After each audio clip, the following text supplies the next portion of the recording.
Bonjour à tous, avec l'aide de Dieu, nous allons étudier le Rambam, les lois de Shabbat, le chapitre 23. Il vient à la suite de ce qui a été expliqué dans le chapitre 21 et 22, qu'il y a des interdictions qui sont de la Torah, mais que les sages ont rajouté encore d'autres interdictions. C'est la raison pour laquelle, encore une fois, dans ce chapitre-là, on verra que le Rambam nous dit telle et telle chose est interdite, parce qu'il y a tel et tel travail donc, qui est interdit dans la Torah, et donc en conséquence de cela, les sages ont interdit telle et telle chose, comme on le verra donc presque dans tout le halakha, donc cette expression-là. Donc telle chose est interdite dans la Torah, donc c'est la raison pour laquelle qu'on est interdit de faire telle et telle chose. Halakha Aleph, celui qui fait un trou pendant Shabbat, un trou qui est destiné pour faire rentrer et sortir, eh bien, c'est interdit, comme par exemple le trou donc, qui est dans un poulailler, ce trou-là dans un poulailler, il est fait pour faire rentrer la lumière pour les poules, ou les et pour faire sortir donc la mauvaise odeur, pour pas qu'ils vont mourir de cette mauvaise odeur s'ils vont rester à l'intérieur, l'odeur va rester à l'intérieur. Eh bien, celui qui a fait ça, il est coupable d'avoir transgressé un des 39 travaux qui sont interdits Shabbat. Quel travail il a fait? Le travail de donner le dernier coup de marteau, ça s'appelle Makebe Patish. Le Fichach, en conséquence de ça, vu que la Torah interdit le Makebe Patish, c'est la raison pour laquelle que Gazou, que les sages ont décrété, al Kol Nekev, sur toutes sortes de trous, le Hotzi Bilvad, même si le trou il est seulement fait pour sortir quelque chose, ou le Hachnis Bilvad, ou seulement pour faire rentrer quelque chose. Les sages ont interdit pourquoi? De peur que quelqu'un va en venir à faire un trou sur lequel on est coupable, c'est-à-dire un trou dans lequel il fait et rentrer et sortir. C'est la raison pour laquelle qu'il est interdit de faire dans un tonneau un nouveau trou, donc pour faire sortir ce qu'il y a dans le liquide qui est dans le tonneau, donc on lui fait un trou, eh bien, on n'a pas le droit de faire un trou dans le tonneau, bien que le trou qu'on fait dans le tonneau, c'est seulement pour faire sortir le liquide qui est dans le tonneau. On n'a pas le droit non plus de rajouter dans le trou qui existe déjà. Aval, potrim yashan. En revanche, on a le droit d'ouvrir un ancien trou, c'est-à-dire que s'il y avait le tonneau, on avait fait un trou pour faire sortir le liquide, et après on a bouché ce trou, on a le droit de le rouvrir à nouveau, mais ceci à condition que le trou, que le trou ne se situait pas sous la lisse, c'est-à-dire vers le bas du tonneau. Pourquoi? Quel est le problème?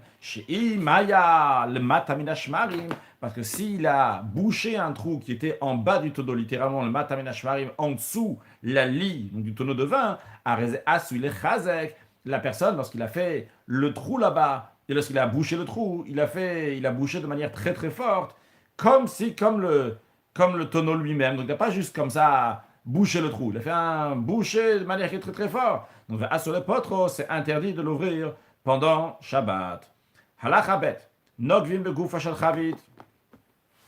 On a le droit de trouer donc un bouchon d'un tonneau, le hot pour faire sortir du vin, ou bilvachi le mal à condition qu'il va le trouver donc en haut du bouchon du tonneau, aval mitsida, mais sur le côté du bouchon, à source interdite, parce que il est en train d'arranger un ustensile. On peut voir sur cette image ici, nous avons le tonneau, donc on peut voir. Donc, vous voyez ici, donc, il y a un petit trou blanc. Donc, ça, c'est quand c'est au-dessus du tonneau. Et là, donc, c'est sur le côté du tonneau. Donc, justement, c'est ce qu'on nous dit. C'est qu'on a le droit donc, de faire le trou uniquement en haut du tonneau, mais pas sur le côté du tonneau. Parce que sur le côté du tonneau, c'est une manière donc, de l'ouvrir. Mais par contre, quand c'est au-dessus, donc, c'est pas la manière de le faire. Un homme a le droit de casser un tonneau pour manger les figues sèches qui se trouvent dans le tonneau, mais à condition qu'il n'ait pas l'intention de faire un récipient, c'est-à-dire que ce récipient, une fois qu'il aura ouvert, il sera un récipient qui est utilisable. Encore un point, un homme a le droit d'amener un tonneau de vin, ou matiz et droche besaif, il sabre le bout le haut donc, du tonneau avec un couteau, une épée littéralement, devant les invités, on ne se soucie pas que peut-être par cela, donc il est en train de faire un ustensile. Pourquoi? Son intention est uniquement de montrer sa générosité, comme ça il sabre un tonneau pour qu'ils vont avoir du vin largement. Halacha Gimel, ou que Shem Shasur Liftoar Kol Nekev, de même qu'il est interdit d'ouvrir un trou, on a dit on est interdit de faire un trou dans un tonneau, de même, car Asur Listam Kol Nekev, de même c'est interdit de boucher un trou. Les fichach, c'est la raison pour laquelle Asur Listam Nekev Chavit, il est interdit de boucher le trou d'un tonneau, va filu b'davar sheno mitmareach, même si c'est pas quelque chose qui va s'étaler, ça, même s'il le bouche avec quelque chose donc, qui est dur, qui ne va pas s'étaler, donc il n'y a pas le problème de que la personne va transgresser, même maréach, étaler quelque chose, quand même, c'est interdit. Et même si ve'eno bali desrita, même si il va boucher avec quelque chose, donc il n'a pas le problème et qui va arriver à essorer, donc à faire sortir donc du liquide, de la substance avec laquelle il va boucher.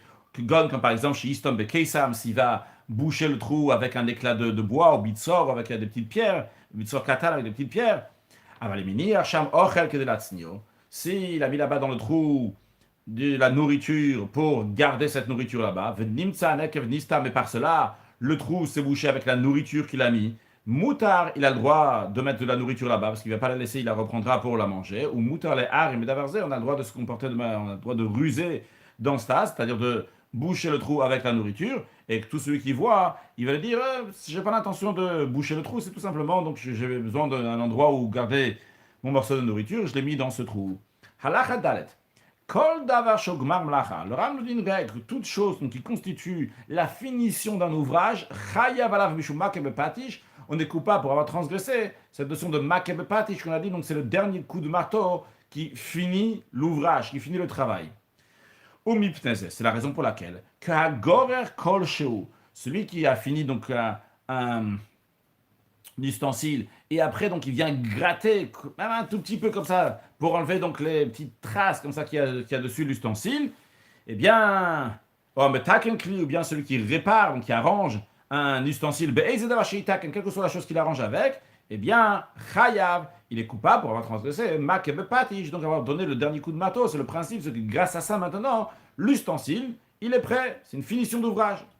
Donc ça, c'est ce qui est interdit d'après la Torah. Les fichar, c'est la raison pour laquelle que les sages ont dit, asura shini akol shel shir Shabbat, il est interdit de produire un son musical pendant Shabbat, ben biklei que ce soit avec des instruments de musique, kinnorot, comme de la harpe ou nevalim, de la lutte, ben bishavvarim ou avec d'autres choses. Afilu lehakot be'etzba ala kaka, même de frapper avec le doigt sur le sol comme ça, ou la loire, ou sur une planche en bois, achat keneged achat, donc un coup après coup, comme ça, avec un certain rythme, que der hamshorim, comme font donc ceux qui savent le faire, qui se chanter avec des instruments de musique, ou bien même c'est interdit, ou les kashkesheta egos latino, ou bien de secouer la noix pour un enfant, ou le sachek lo bezoug, ou bien pour jouer à l'enfant, donc avec une clochette et des chéistok pour qu'il se teste, pour qu'il arrête de pleurer.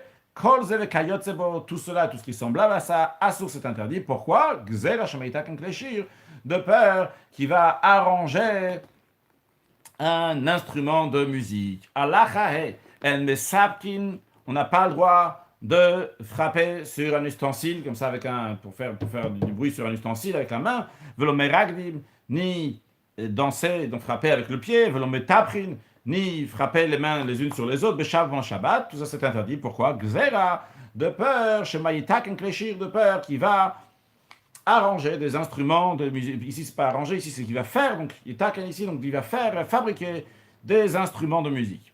Ou le sapek lachayado, frapper avec le dos de la main, mutar, c'est permis.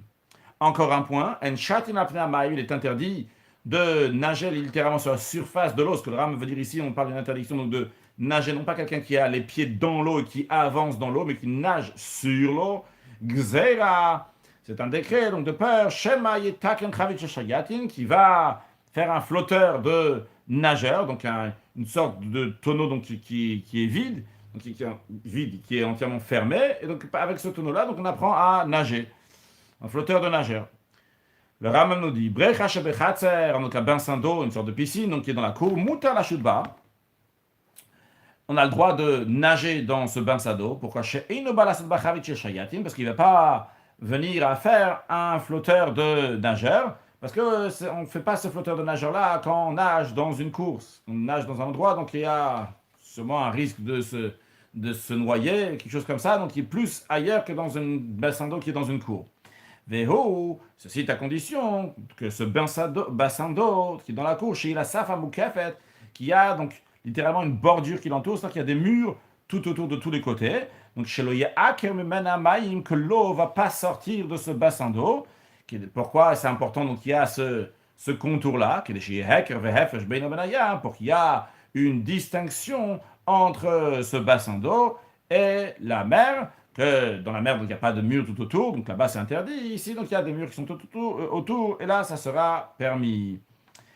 Halacha vav, en chotrim shvoferet shel kanel, il est interdit de couper un tube de roseau, pour que ce tube de roseau-là, il va correspondre donc à un trou qu'on fait dans le tonneau de vin, pour que le vin va sortir à travers ce tube qu'on a fait donc avec ce tube de roseau, pour qu'on n'a pas le droit de le couper pour destiner donc à comme une sorte de robinet de ce tonneau. La raison elle est qui m'étaque un cli, parce que il apparaît, donc on verra plusieurs fois donc dans la suite, nire ke metaken keo, il apparaît, il donne l'impression comme si donc il est en train de metaken, d'arranger, de fabriquer un objet qui est utilisable.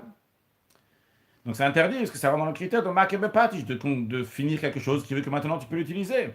Haïta chatucha, si ce tube-là était déjà, ce tube de roseau, donc il était déjà coupé, il était déjà droit. Même s'il n'est pas entièrement arrangé, il reste encore un petit quelque chose à faire. Mutar la achnisa, on a le droit de la faire entrer comme elle est, sans arranger plus. Benek avec chavit, dans le trou du tonneau Béchab pendant Shabbat, les hotzi bimena yain, pour faire sortir du vin du tonneau à travers ce tube-là qui est déjà coupé, bien qu'il y a besoin d'arranger encore un peu, mais lui, il ne va pas le faire. Donc, il a le droit de le mettre dans le tonneau pendant Shabbat. On ne craint pas que peut-être il va arranger ce tube de roseau. En ce qui concerne donc une feuille une tige de myrte qui se servait donc pour en faire comme une sorte de gouttière, comme une sorte de tuyau pour faire sortir donc du vin du tonneau de kayot sebo, quelque chose de semblable. Il est interdit de le mettre dans le trou du tonneau que les kaler et pour que le vin va couler à travers donc cette tige de myrte. Pourquoi? Même des Shabbat, parce qu'il donne l'impression qu'il est en train de faire une gouttière pendant Shabbat. Donc pour pas qu'il va en venir à faire une gouttière pendant Shabbat. Et l'idée de la gouttière, c'est que l'eau va aller loin ici aussi, donc à travers cette feuille de myrte qu'il a besoin de plier comme ça pour faire une sorte de gouttière. Eh bien, cette tige de myrte pour en faire une sorte de gouttière, eh bien, c'est interdit de le faire pendant Shabbat. Encore un point dans le même esprit, il est interdit de casser le cresson, ni déchirer le papier. Ils avaient l'habitude donc de prendre du cresson, de l'argile, et aussi un papier, donc un papier comme une sorte de papier qu'on a aujourd'hui, le papier sulfurisé, qui est fait donc pour mettre, quand on met du poisson sur le feu, on ne va pas le mettre directement sur le feu pour pas qu'il va brûler directement, avec la chaleur donc du fer, même un fer qui est sur le feu, on ne veut pas le mettre directement sur le fer, eh bien on met sur ce papier ou sur ce cresson qui est sur le fer et on met ce fer-là au-dessus du feu. Donc on n'a pas le droit de casser un morceau de cresson ou bien ce papier-là pendant Shabbat, mais parce qu'en cassant ce cresson ou bien en déchirant ce papier, il est comme metakenkli, il arrange donc un ustensile qui va être donc bien apte, convenable donc, pour mettre après donc des choses à cuire. Halacha zayin, zmora shikshura betafiach. Si on a donc une branche de vigne qui est rattaché avant Shabbat au tafiach, à la cruche. Donc il y a une cruche, une sorte de cruche dans laquelle, cette cruche-là, on a besoin donc d'avoir un bâton à cette cruche pour qu'on va descendre cette cruche dans le puits et ressortir de l'eau. Donc avant Shabbat déjà, il y avait cette branche de vigne qui était rattachée à cette cruche. Eh bien, même Malin Babe Shabbat, on a le droit d'utiliser cette cruche-là, de puiser avec pendant Shabbat. Mais si la cruche n'est pas attachée à cette branche de vigne, bien même si cette branche de vigne-là, elle a un petit morceau comme ça, un petit crochet avec lequel on peut prendre, attraper la cruche et à travers cela, donc soulever, puiser de l'eau, on n'a pas le droit de puiser avec pendant Shabbat. Les sages ont décrété, ont interdit cela, de peur que la personne, il va avoir le besoin de puiser de l'eau avec la cruche, il va utiliser donc cette branche de vigne, et qu'est-ce qu'il va faire sur cette branche de vigne-là? Il va la couper, il va l'arranger pour qu'elle convienne bien à puiser, et quand il va bien arranger cette branche-là, branche de vigne pour pouvoir puiser avec cette cruche, il va transgresser makebe patish. Encore un point. Asur lachov klikasav begretikon. Il est interdit de frotter des ustensiles en argent avec de la tarte.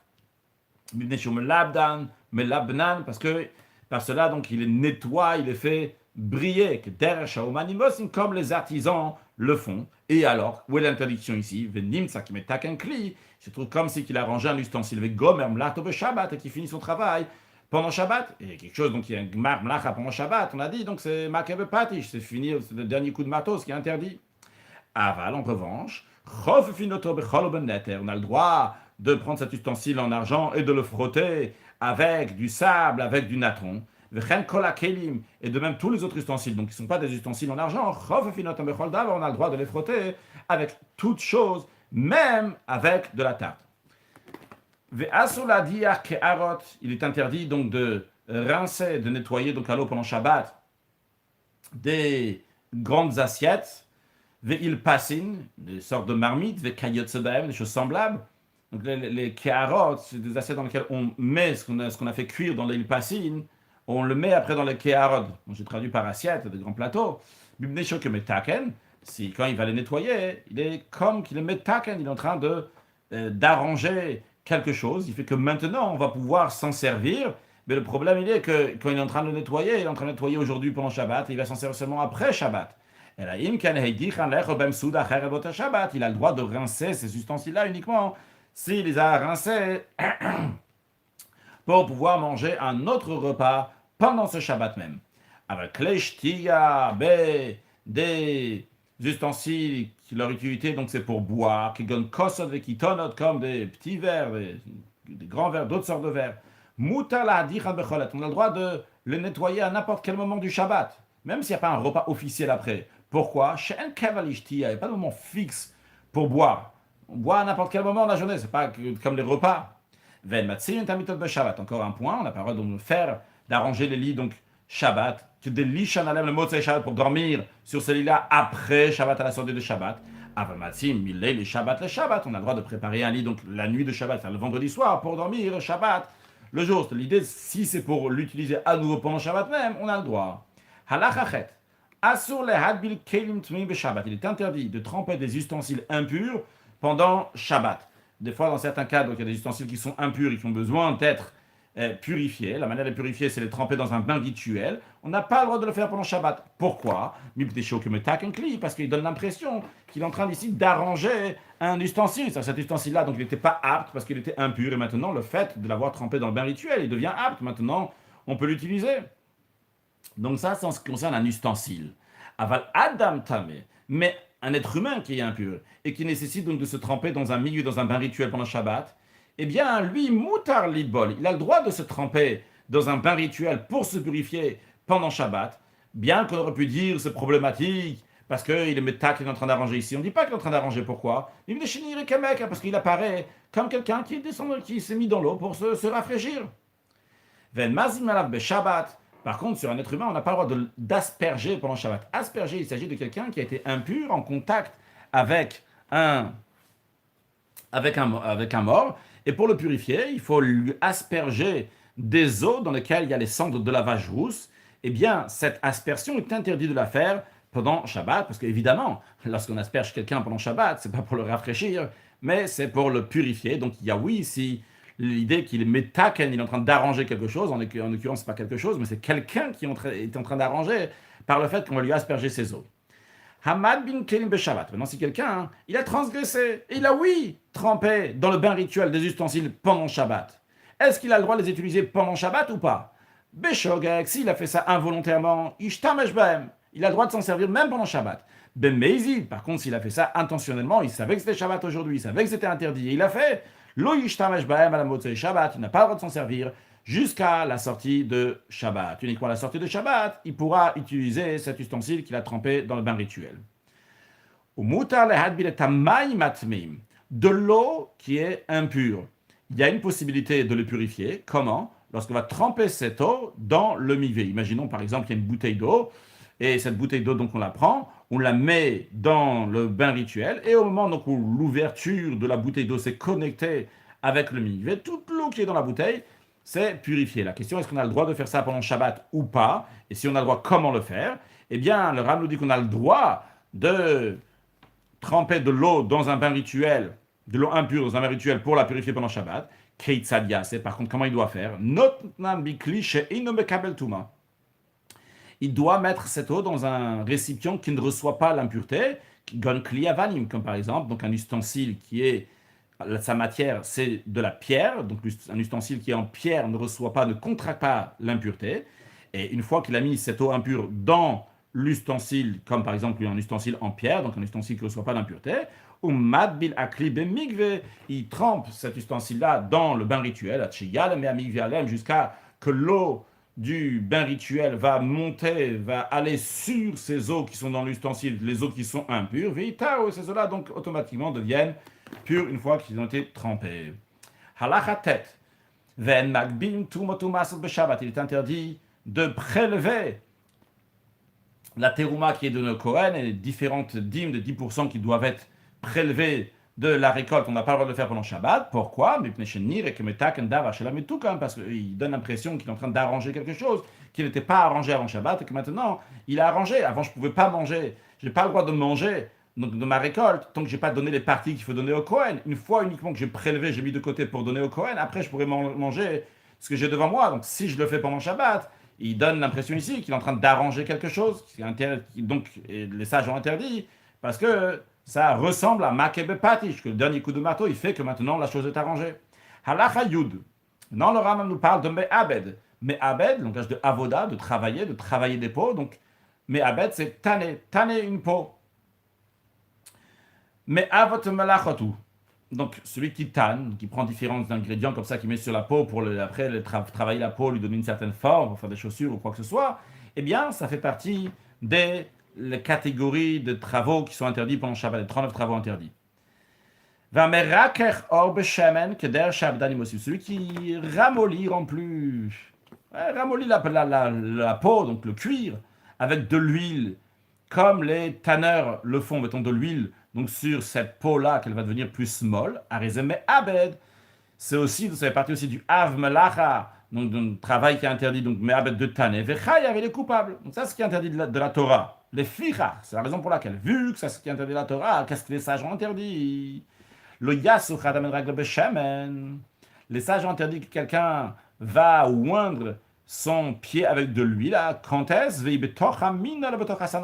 Si son pied, il est dans une nouvelle chaussure qui est en cuir, un nouveau sandal qui est en cuir, et donc lui, il a son pied à l'intérieur, il met de l'huile là-bas, c'est interdit. Parce que bien que lui, son intention, c'est uniquement pour son pied, pas pour la chaussure, mais concrètement, le fait de mettre de l'huile là-bas, ça va ramollir le cuir de la chaussure de la sandale. Aval, sachou drag de Beshemen. Beshemen, il a le droit de mettre de l'huile sur son pied, quand son pied n'est pas dans la chaussure, et après mettre sa chaussure ou sa sandale, même si sa chaussure, sa sandale est nouvelle, il n'a pas mis de l'huile sur son pied qui était dans la chaussure. Il a mis de l'huile sur son pied qui n'était pas dans la chaussure. Après, il est dans la chaussure. Même si elle est nouvelle, il a le droit. De même, quelqu'un a le droit d'enduire tout son corps avec de l'huile. Et après, et après, il a le droit de se rouler sur une nouvelle couverture, donc qui est faite en cuir. Il n'a pas de quoi craindre que peut-être la peau va se ramollir. Parce qu'au moment où il s'éoint son corps, non pas la couverture en cuir. Mais quand c'est permis, ce qu'on vient de dire, lorsqu'il y avait peu d'huile sur lui-même, sur son corps. Donc il n'y a pas de quoi ramollir la peau, le cuir sur lequel il va se mettre. Il y avait de l'huile uniquement, ça fait briller cette peau, ce cuir. Donc là, c'est permis.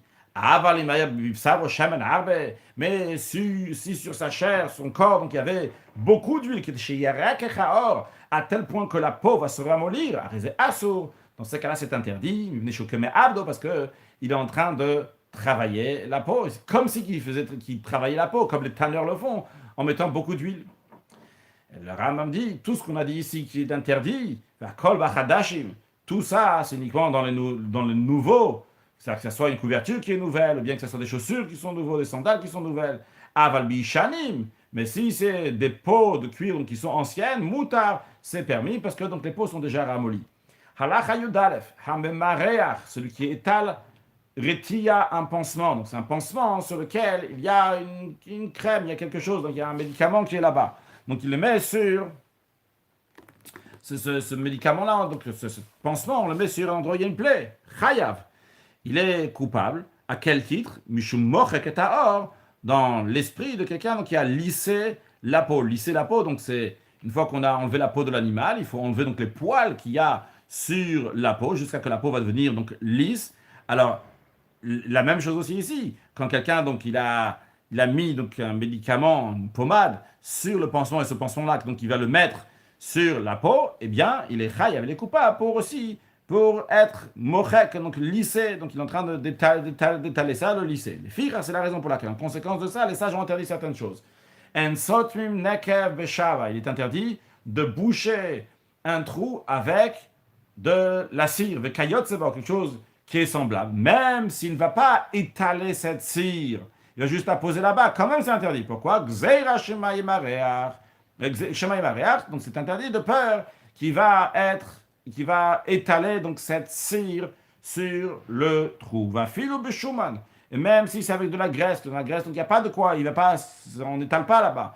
En sotmim nekev, il est interdit de boucher le trou. Gzeira mishum shava, c'est décrété de peur il va boucher avec de la cire, et quand il va boucher avec de la cire, il va étaler, et donc à ce moment-là, il sera memareach, il sera mochek, memareach, et c'est interdit.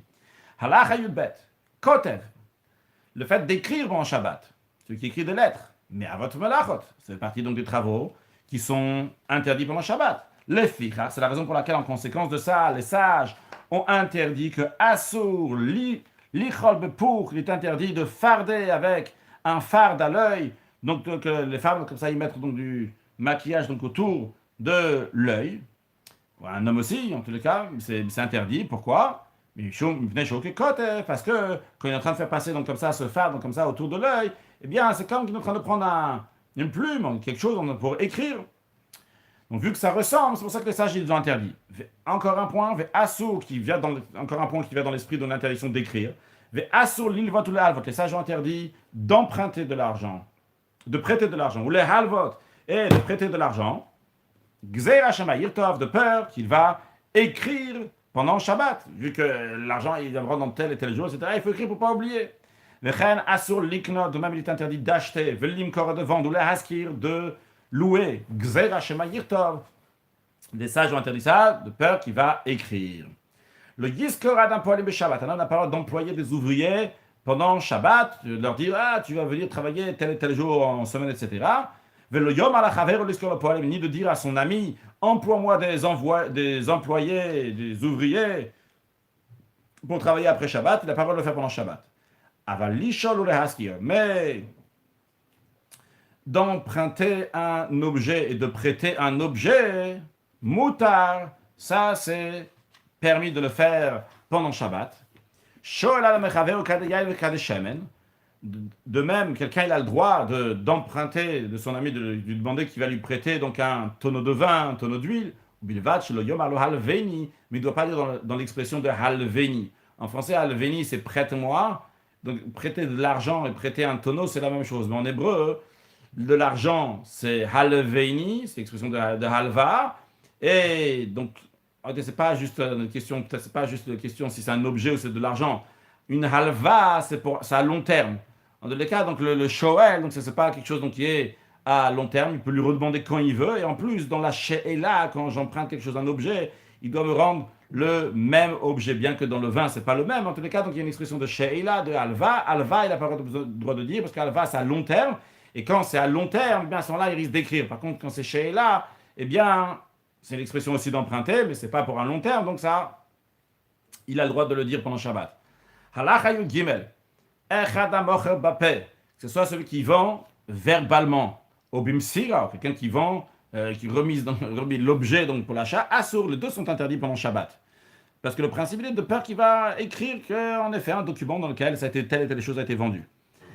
Cette interdiction de vendre en Shabbat, que ça soit ben moznaim, que ça soit qu'il pèse des choses donc avec une balance, ben shelo moznaim, ou bien sans balance à l'époque, donc lorsqu'ils vendaient des choses, c'est-à-dire ils pesaient comme ça sur la balance, des fois aujourd'hui aussi, ça peut arriver qu'on pèse donc telle et telle chose, ou que shem sur l'ishkol, et le Ram vient nous dire aussi, donc de la même manière c'est interdit de peser pendant Shabbat, car asur limnot, de même c'est interdit de compter pendant Shabbat, comme par exemple c'est celui qui achète, donc il doit déjà au vendeur, il doit déjà 10 grenades, il lui dit tiens, rajoute-moi encore 10, en tout ça fera 20 grenades que je te devrais. Il n'a pas le droit de faire ça.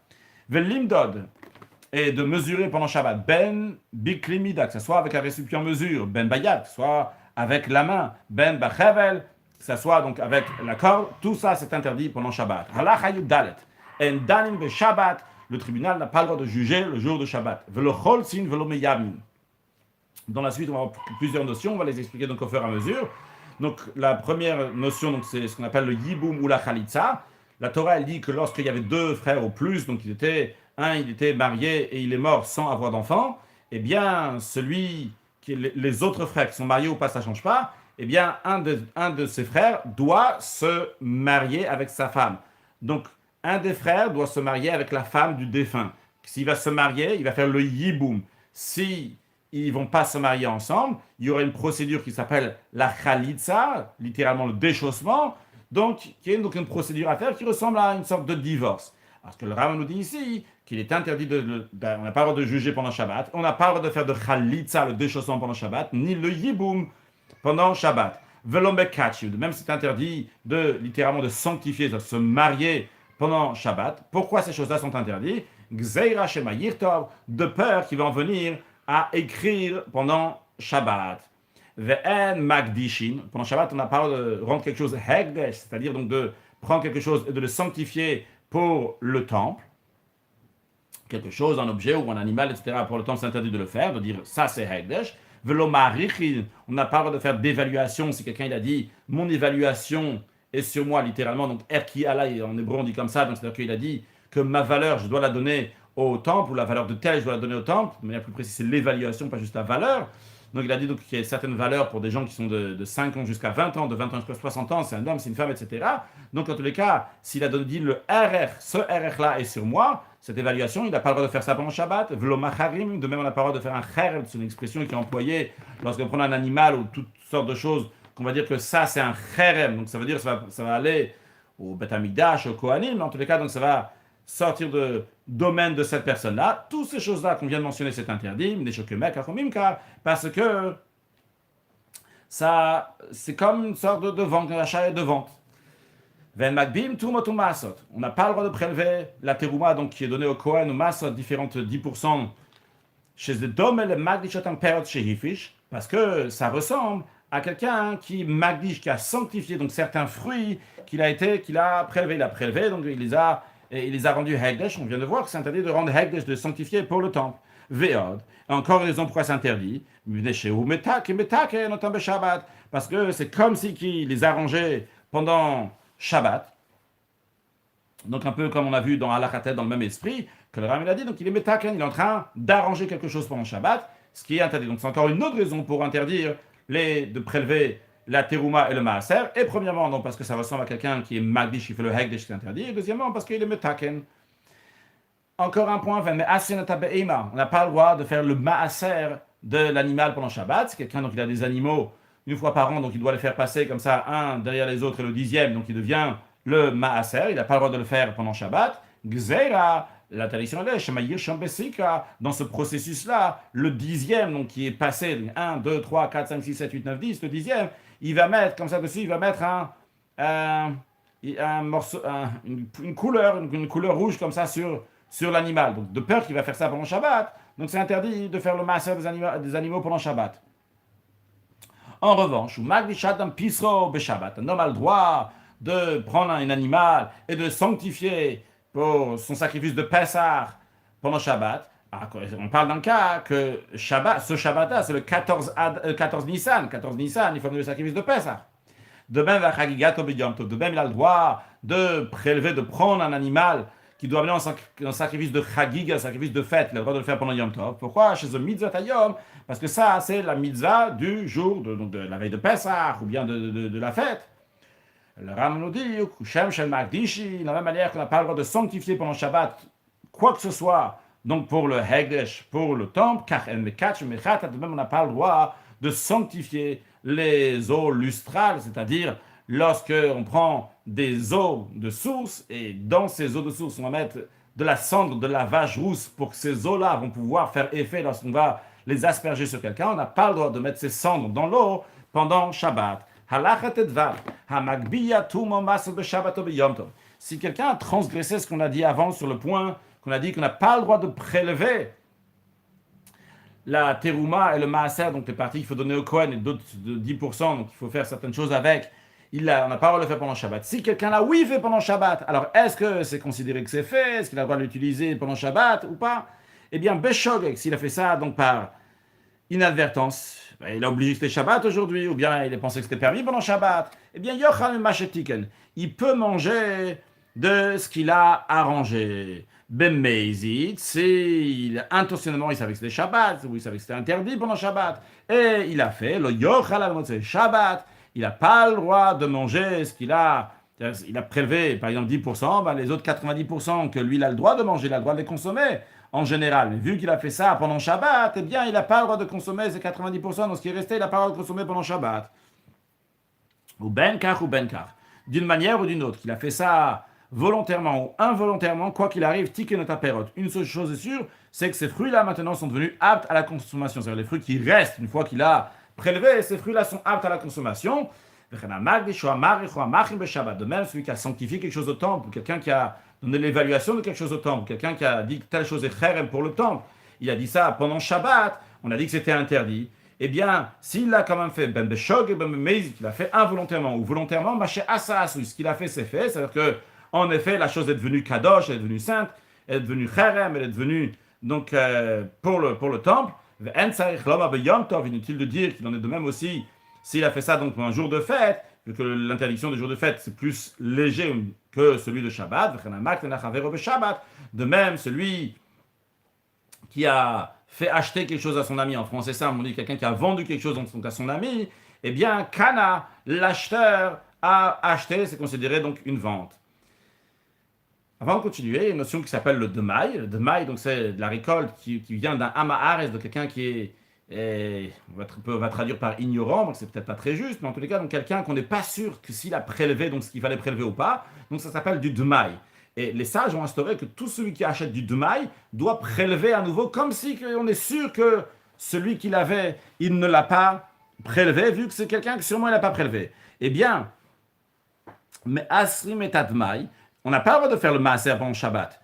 Mais s'il s'agit ben hashmashot, ben hashmashot, donc c'est-à-dire le vendredi soir, entre le coucher du soleil et la sortie des étoiles, ça s'appelle ben hashmashot. Donc c'est un moment qui est entre guillemets, c'est un doute, est-ce que c'est Shabbat ou pas. Et en plus de ça, là, le maaser aussi en lui-même, c'est un doute, est-ce que je dois le prélever ou pas. Eh bien, on a le droit de le faire, ben hashmashot. Avalo et avadai. Si c'est un maaser, c'est sûr qu'il faut prélever le maaser. Il faut prélever la dîme, eh bien, j'ai pas le droit de le faire, même si on est ben hashmashot, entre le coucher du soleil et la sortie des étoiles du vendredi soir, comme je n'aurais pas le droit si c'est sûr qu'il faut prélever le maaser. Halachat et zayin, mishikar Hashem li tumat maaser shel dmai. Celui qui a désigné, donc, la tumat maaser du dmai. Le dmai, donc, on a dit, on ne sait pas si ça a été prélevé ou pas. La tumat maaser, c'est la partie qui doit être donnée au Kohen. De manière plus précise, il y a la terouma, donc une partie qui doit être donnée au Kohen. Après, il y a une partie, il y a 10% qui doit être donné au Lévi. Le Lévi, il doit prendre des 10% qu'il a reçus, il doit prendre 10% et donner au Kohen. Ce que le Lévi va donner s'appelle la Troumat Maaser. Lorsqu'on prend quelque chose d'un ignorant, si l'ignorant, il n'a pas donné au Kohen, il n'a pas donné au Lévi non plus. Donc, il y a la partie qu'il faut donner au Kohen en tant que Touma, il y a la partie aussi du Kohen qui s'appelle la Troumat Maaser. Alors, ce que le Ram nous dit ici, celui qui a désigné cette Troumat Maaser de Dmaï. Donc, il a désigné, il a dit ça, ce morceau-là, ça va être donc en tant que Troumat Maaser. Il a fait ça donc le vendredi. C'était avant Shabbat. Ou le Maaser Ani Shel Vadaï. Ou bien il avait un Maaser Ani, donc le 10% qu'il faut donner aux pauvres. 10% qu'il faut donner aux pauvres, donc Shel Vadaï, qui on dit c'est sûr, il n'y a pas de doute ici que ça a été donné ou pas. C'est sûr que ça n'a pas été donné aux pauvres. Et donc lui, il a désigné ce morceau-là, donc il a désigné dans sa tête. Mais il n'a pas concrètement, il n'a pas prélevé. Il a dit, tiens, ce morceau-là là-bas, ces 10% là, cette partie-là, sera tout matmaser, cette partie-là donc sera pour le pauvre. Mais concrètement, il n'a pas encore pris. Eh bien, Loïc Lembe Shabbat, il n'a pas le droit de le faire pendant Shabbat, de le séparer, de le prélever pendant Shabbat. Bien qu'il a désigné l'endroit, imaginons comme ça, qu'il y avait 10 mètres. Et lui, il a dit donc ce mètre-là, là-bas qui est au bout, ce mètre-là, donc ça va être pour le Tumat Maser, ou ce mètre-là, ça va être pour le Maser Ani. Sur 10 mètres, il n'y a pas besoin de donner tout ça pour le Tumat Mas. Tumat Mas, il suffit de donner 10 cm, si je ne me trompe pas. Donc, dans tous les cas, une partie, dans tous les cas, qu'il a bien désignée.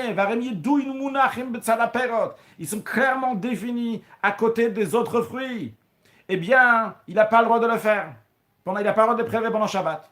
Mais non, si cette personne-là, qui a désigné avant Shabbat dans quelque chose pour le Kohen ou pour le pauvre, et il avait un Kohen ou un pauvre qui avait l'habitude de manger chez lui, ils peuvent venir à la maison, le Kohen il va manger la Tumat Maser, le pauvre il va manger le Maser Ani, au Bilvad, mais à condition, il dit à la Kohen, chez Zoshani Machil la Tumat Maser, il dit au Kohen, sache, ce que je te donne à manger là maintenant, c'est la Tumat Maser. Au pauvre, va dire, ce que je te donne à manger maintenant, c'est le maaser du pauvre. Halacha Yudzain. Assur le hafis, il est interdit de faire un tirage au sort, le sachir de kouvia de jouer au dé, béchad dans le Shabbat, parce que c'est comme un achat et une vente. Donc quelqu'un a le droit de faire un tirage au sort avec ses enfants, avec sa famille, que ce soit en semaine, que ce soit Shabbat, qu'est-ce qu'il va recevoir en fonction du tirage au sort, qu'est-ce qu'il va recevoir un grand morceau, qu'est-ce qu'il va recevoir un petit morceau. Il y a des chaînes makpiding, parce que c'est pas un vrai tirage au sort là-bas, ils prêtent pas attention, ils font pas attention, ils sont pas makpid sur qui il va recevoir ci ou il va recevoir ça. C'est-à-dire que c'est pas vrai, il n'y a pas une notion de vente dans ce contexte-là. Halacha yutret. Assur le chashev cheshbonot shutzarech lahem b'Shabbat. Il est interdit de faire des comptes dont il a besoin, shutzarech lahem, pendant Shabbat. Ben she'ava, que ce soit des comptes donc du passé. Et il a dit, j'ai pris tant et tant dans l'employé, ils ont fait tant et tant de travail, j'ai payé tant, etc. Ben she'atiliyot, ou bien que c'est un compte donc, qui lui est nécessaire donc, pour l'avenir, et je vais en prendre des employés, combien je vais les payer, etc. C'est interdit. Pourquoi? Un décret de père qui va écrire ça, ce qu'il est en train de se calculer là pendant Shabbat. Les fichar, c'est la raison pour laquelle, vu que la seule raison pourquoi les agents interdits, c'est de peur qu'il va écrire, c'est quand c'est nécessaire, c'est important pour lui d'avoir ces comptes-là. C'est la raison pour laquelle, que si c'est des cheshbonot she'en tzorer, c'est des comptes qui ne sont pas utiles pour lui. Mutar le chashvan, il a le droit de les compter pendant Shabbat. Keitzad, comment c'est des comptes qui ne sont pas utiles? Si quelqu'un il discute comme ça, il dit kama sein ayelano beshana plonit, combien de sein, donc un certain poids, une mesure de céréales on avait telle et telle année. Kama dinar imotzi bechatun bedo, combien de dinars, donc de sommes d'argent, il a sorti pour le mariage de son fils le kayotze be'elu, ou des choses qui sont similaires à ça, Shem Michal Sicha Betela, qui rentrent dans des paroles futiles, chez le même sœur clad, qui n'ont aucune utilité. Donc celui qui les compte pendant le Shabbat, c'est comme s'il les comptait en semaine, donc il n'y a pas d'interdiction. Halacha Yutet. Asur likod beshitre hedyotot. Il est interdit de lire dans des documents profanes, beshabbat, donc des endroits, des choses qui sont écrites des choses profanes pendant Shabbat. Pourquoi? Chez Loye Kechol, pour pas qu'il va, le jour de Shabbat va avoir l'air à ses yeux comme en jour de semaine. Veyavol limchok, si c'est qu'un jour de semaine, il risque d'effacer donc ce qui est écrit sur le document et il va transgresser l'interdiction de mochek, d'effacer ce qui est interdit pendant Shabbat. Mone Adam et Tochav ve'ed paperotav mipiv. Un homme a le droit de compter oralement, mipiv. Il peut compter ses invités, qu'il a invités donc pendant Shabbat, ou bien ses plats d'accompagnement, avalominaktav, non pas si ils sont écrits. S'il y a des notes écrites, il n'a pas le droit. Pourquoi? Que les sheloïka, pour pas qu'il va en arriver à lire dans des documents profanes. Les filles, car c'est la raison pour laquelle, vu que la seule raison c'est de peur qu'il va lire dans des documents profanes, imayua shemot. Chakukim à la table, là, si les noms des invités ou bien ces plats, donc ils étaient écrits ils étaient gravés sur une planche, ou à la côte, ou bien sur le mur, il a le droit de les lire, parce qu'il ne va pas venir à se tromper sur un document qui est en papier, sur lequel on efface. On n'a pas le droit de de lire Birtava Mahalach Tachat Atzua, donc une écriture qui figure, donc une légende qui figure sous une forme, ça va une forme d'animal, Vetachat Yokni, ou sous une forme d'un être humain, des gens fameux qui a écrit en dessous ci et ça, Shabbat, pendant Shabbat, de peur qu'il va venir en lire dans les documents profanes. Même lire dans les agiographes pendant Shabbat, Bishat Bet Amidrash, durant le temps réservé à la maison d'études. À l'époque, donc pendant Shabbat, il y avait le moment que le sage, il enseignait la Torah. Assour, c'est interdit de lire à ce moment-là des agiographes. Gzeira, les sages ont décrété, Mishum Bitul Bet Amidrash, de peur que les gens vont arriver à négliger la maison d'études. Chez le Yekolech, Adiashev Beto Vekore, pour pas que chacun, il va rester chez lui à la maison assis et lire des agiographes. Veiman Bet Amidrash, et il va s'empêcher, il va négliger le moment d'étude au Bet Hamidrash. Allah Chachaf. Avant de faire Allah Chachaf, je vous rappelais donc la manière que les gens habitaient à l'époque. On a une rue centrale, puis on a une ruelle donc il y a appelé en hébreu un mavoy, puis dans le mavoy même, il y a des portes dans la ruelle, donc ils vont dans des chatser, dans des cours. Dans ces cours-là, il y a plusieurs maisons, et après donc dans le mavoy, il y a plusieurs chatser, plusieurs cours. Maintenant, si on veut porter d'une cour à une autre cour, donc il y a besoin de faire ce qu'on appelle un Eruv, donc un processus à faire pour pouvoir porter d'une cour à une autre cour. Maintenant, le Rambam nous dit, Nafla dleka bechatzer beshabbat. Si un incendie se déclare dans une cour pendant Shabbat, et celui qui habite dans la maison qui est dans la cour, il veut sauver ce qui est dans la maison pour pas que ça va brûler. Et il n'a pas le droit de prendre tout ce qu'il y a dans cette cour-là et de l'amener dans l'autre cour qui est dans la même ruelle, même si le hérouv a été fait entre une cour et une autre cour. Pourquoi pas? Après, on a le droit de porter d'une cour à une autre cour. Pourquoi ici qu'il y a un incendie, il n'a pas le droit? La raison elle est de peur qu'il va éteindre l'incendie pour sauver son argent, c'est bien. Parce que quelqu'un est très préoccupé de sauver son argent et donc il risque d'oublier et d'éteindre l'incendie. Les fichas, c'est la raison pour laquelle Gazo, le sage ont décrété, qui peut sauver uniquement la nourriture qu'il a besoin pour ce Shabbat-là. Les ustensiles, les vêtements qu'il a besoin uniquement pour ce Shabbat. Ou begadim, shiyachol lilbosh, et les vêtements qu'il peut mettre. Quels sont les ustensiles? Donc les vêtements qu'il peut s'habiller avec, comme ça dans sa tête, psychologiquement, cette personne-là, donc il a tout abandonné ce qu'il y a dans la maison, il sait que ça va brûler, il les oublie, il ne va pas en venir à éteindre l'incendie.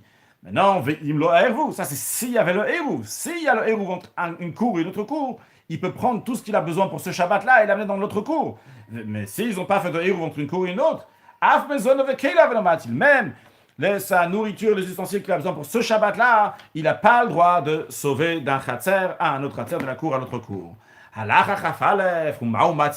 Qu'est-ce qu'il a le droit de sauver donc, en tant que nourriture? Alors si l'incendie s'est déclaré la nuit de Shabbat, c'est-à-dire le vendredi soir, il n'a pas encore mangé le repas du vendredi soir, il va sauver la nourriture pour 3 repas de Shabbat.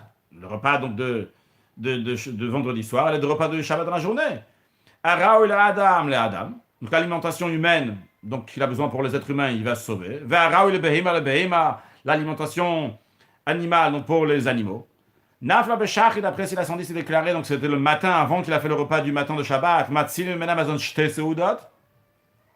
Il va sauver donc de l'incendie, donc la nourriture donc pour 2 repas. Ben mincha, si c'est l'après-midi, donc ça qu'il n'a pas encore mangé le 3e repas de Shabbat, il aura le droit de sauver uniquement un seul repas.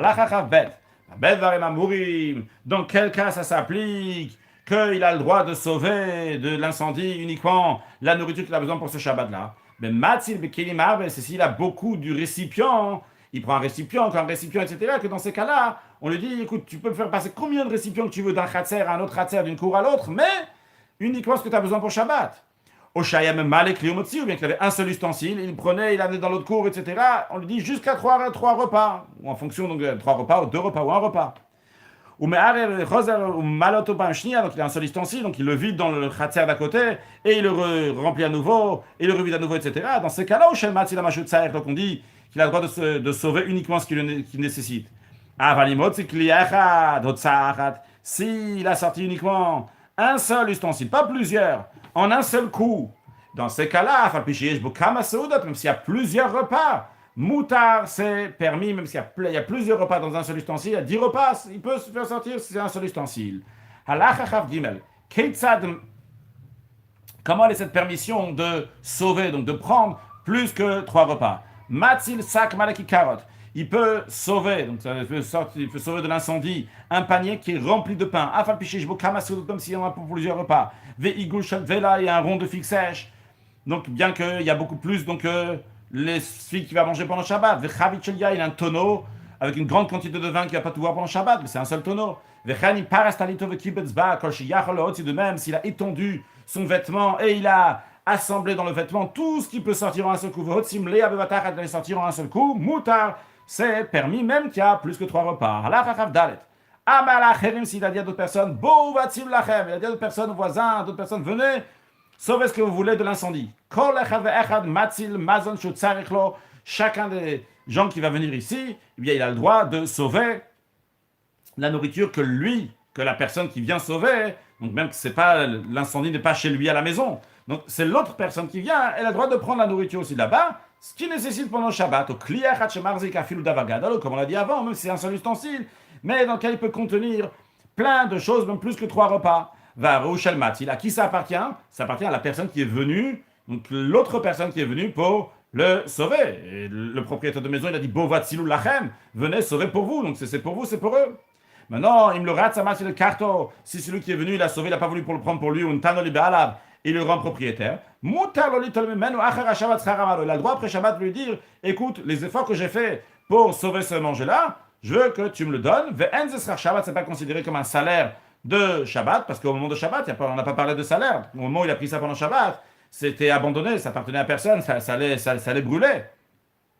J'avais un sham mlacha, parce qu'il n'y a pas de travail qui interdit pendant Shabbat le fait de venir sauver cette nourriture et ses vêtements, ses ustensiles. Velo isur, il n'y a pas d'interdiction. Chez l'autre, ou makom meora, parce que quand il a fait passer d'un endroit à l'autre, c'est uniquement dans un endroit dans lequel il y avait un hérouv, on avait le droit de passer de cet endroit à l'autre endroit. Halacha chafé, hitzil pat nekia, si il a sauvé du pain blanc, donc du bon pain dans lequel il n'y a pas de son. Et le choser matil pat shenaneki, il n'a pas le droit après de encore en plus de ça prendre aussi du pain bi, donc du pain dans lequel il y a du son. Il ne veut pas dire, ah, j'ai envie de manger aussi l'autre. À la limite, il patche et nekia, si la première chose qu'il a sorti c'était du pain bi, après, il peut prendre encore du pain blanc, parce que le pain blanc, il est meilleur que le pain bi. Il a le droit de sauver, si c'est jour de Kippour, vendredi, et le lendemain c'est Shabbat. Il a le droit, pendant que Yom Kippour, il y a l'incendie, eh bien il prend ce qu'il a besoin pour le lendemain pour Shabbat. Il m'a Yom Kippour, Shabbat, si Kippour, c'est la veille de Shabbat. Alors, on n'a pas le droit de sauver de la nourriture donc pendant Shabbat pour le lendemain de Kippour. Pourquoi? Parce que Kippour, on ne mange pas pendant Kippour. Il va manger à la fin de Kippour. D'ici à la fin de Kippour, tu feras manger. Inutile de dire qu'il n'a pas le droit de sauver la nourriture pendant Shabbat pour un jour de fête, parce qu'il peut préparer la nourriture le jour de Yom Tov même. Velomi Shabbat le Shabbat Abba, mais il a le droit de sauver ce Shabbat-là pour dire dans 7 jours, Shabbat prochain, j'en aurai besoin. Donc ça, c'est en ce qui concerne la nourriture. Qu'est-ce qu'il sauve donc dans ses vêtements? Lovesh kol shoyachol ilbosh. Il vêtit, il se met les vêtements, tout ce qu'il peut s'habiller avec. Ve'oter kol shoyachol latov. Il s'entoure il s'enveloppe avec tout ce qui peut s'envelopper. Au motzi, et il sort. Ve'omer lacherim, il dit à d'autres personnes. Bo vatzil lachem. Venez et sauvez pour vous. Chacun, lovesh umitatov bekeilav. Chacun, il vient, il s'enveloppe, il s'habille, il s'enveloppe avec les ustensiles, les vêtements du propriétaire de la maison dans laquelle il y a l'incendie. Au motzi, et il fait sortir les choses. Ça appartient à la personne qui est venue sauver. Que moi, comme on a dit pour la nourriture, vu qu'ils acquièrent ces choses-là des choses qui étaient abandonnées, vu que tout allait brûler. Il est permis de sauver tous les esprits sacrés qui se trouvent dans la cour, les chatzir les amener dans une autre cour, chez Be'oto Mavoy, qui sont dans la même ruelle, même s'il n'y a pas de Hérouv entre cette cour-là et l'autre cour, on a quand même le droit de faire passer les écrits sacrés de cette cour qui est en train de brûler à l'autre cour. Au Bilvad, chez la Mavoy, Shalosh Mechitzat, à condition que cette ruelle, elle a 3, donc c'est une ruelle qui se ferme au bout de la rue, elle a 3 murs, à l'entrée, donc il y a, ou en côté, donc il y a un poteau. Donc c'est une sorte de 4 murs qu'il y a finalement là-bas, et que la seule interdiction ici, c'est les sages ont interdit donc de porter d'un khatser à un autre khatser, qui est dans un tel mavoy, s'il y a déjà 3 murs, en plus un lechi, juste ils n'ont pas fait le eruv, eh bien c'est les sages qui ont interdit. Les sages ici ont permis dans ce cas-là de sauver les écrits sacrés. C'est quoi les écrits sacrés? Quelle est la définition de ceux qu'on a le droit de sauver? C'est à condition qu'ils sont écrits avec l'écriture de Ashurit, donc l'écriture du Sefer Torah, au Bilshon HaKodesh, et en langue sainte. S'ils sont écrits dans toute autre langue, comme Birtavach ou une autre écriture, donc qui n'est pas Ktav Ashuri, on n'a pas le droit de sauver à Philo Yasham Eiruv, même s'il y a un Eiruv. Ou Bechol, et en semaine, Asur Niklot Bahem, en semaine, on n'a même pas le droit de lire dans de tels livres qui sont écrits en d'autres langues ou une autre écriture. Et la manière comme à Toref, ce qu'il y a à faire avec ces livres-là, c'est les laisser dans des endroits donc ouverts à l'abandon, Ven Mitabdim Me'alem, et ils vont s'abîmer d'eux-mêmes automatiquement. Juste, j'ai pas l'habitude de dire c'est quoi l'halakha d'aujourd'hui, quand on apprend le Rambam, on a déjà dit que le Rambam ne tire pas des halakhot. Donc juste pour noter que ça c'était à l'époque dans laquelle il n'y avait pas le droit encore d'écrire donc d'autres choses à part les 24 livres donc du Tanakh, de Torah, Nevim et Ktuvim. De nos jours évidemment, ça fait partie donc des livres de Torah. Halakha Chavzaï. Hayuk Ktuvim Besam. Si ces livres-là donc étaient écrits avec une couleur ou besikra ou bien une pierre dans laquelle on écrit en rouge, même c'est pas une écriture donc qui est permanente. Du moment où ils sont écrits en Ashurit et en Lashon HaKodesh, on a le droit de les sauver. Donc les espaces blancs qui sont dans le livre, donc en haut et en bas, donc il y a comme ça un morceau de blanc. Chez le Malav, chez le Mata, chez le Pasha, qui sont les espaces qu'il y a entre un passage dans la Torah et un autre passage. Chez le Daf, qu'il y a entre une page et une colonne et une autre colonne dans la Torah. Chez Bitrilat Asefer, chez Besov Asefer, qui sont au début d'un livre, de Shemot, le livre de Vayikra, etc. Donc il y a comme ça de l'espace blanc. En Matzilin Otam n'a pas le droit de les sauver de l'incendie. Habrachot, les bénédictions, donc les sages ont instauré, Baruch Ata Hashem Elokeinu melech haolam, si ça, etc. Vehakmein, les amulettes, Afal Picheshve Motiot Shel Shem, même s'il y a les lettres du nom de Dieu. Minyan Otam Beshel Torah, il y a beaucoup de sujets de Torah. El Matzilin Otam Mipnei Adleika, on n'a pas le droit de les sauver devant l'incendie. Parce qu'on n'avait pas le droit d'écrire ces choses-là. Halacha Chafret, Sefer Torah, Sheyesh Bo, le Laket, 85 Otiot, Mitoktevet Shlevot. Un Sefer Torah qui s'est effacé, qui a été usé. Mais si on va prendre tous les lettres qu'il y a là-bas, on va réussir à recueillir, à prendre 85 lettres, donc ils vont se retrouver là-bas. 85 lettres, ça correspond à la paracha de Vayihi Binso à Aaron, qui est dans la paracha de Be'alotra, qui est considéré donc comme un Sefer Torah en soi-même, un livre de Torah en soi-même, comme Bereshit, Shemot, Vayikra, etc. Le Vayihi Binso, qui a 85 lettres, il est considéré comme un Sefer en soi-même. Donc s'il y a 85 lettres, même si parmi ces lettres-là, il y a aussi donc Yegar Saduta qui est un mot en araméen. Ou même s'il y a un passage qu'il n'y a pas de quoi prendre 85 lettres, mais il y a le nom de Dieu, que Gon Vayi bin Aaron, comme le passage de Vayi bin Aaron, qui a pile 85 lettres, et qu'il manque donc une lettre, mais il y a le nom de Dieu là-bas. On le sauve s'il y a un incendie. Encore un point, on sauve donc l'étui du Sefer Torah avec le Sefer Torah, vetik tfilin, l'étui de tfilin, imatrin avec le tfilin, même que dans ces étuis-là, il y a aussi de l'argent par exemple, quand même on aura le droit de le sauver, on n'a pas besoin spécialement d'enlever l'argent avant de le sauver. On va conclure avec un sujet de Chassidut. On a parlé, donc pendant Shabbat, on n'a pas le droit de frapper des mains. C'est discuté dans les décisionnaires de nos jours, est-ce qu'on a le droit de frapper des mains ou pas. Chez les Chassidim, donc la coutume elle est oui de frapper des mains. Une des raisons, le Rabbi explique, bien que d'après la Mishnah, etc., dans la partie dévoilée de la Torah, c'est discuté.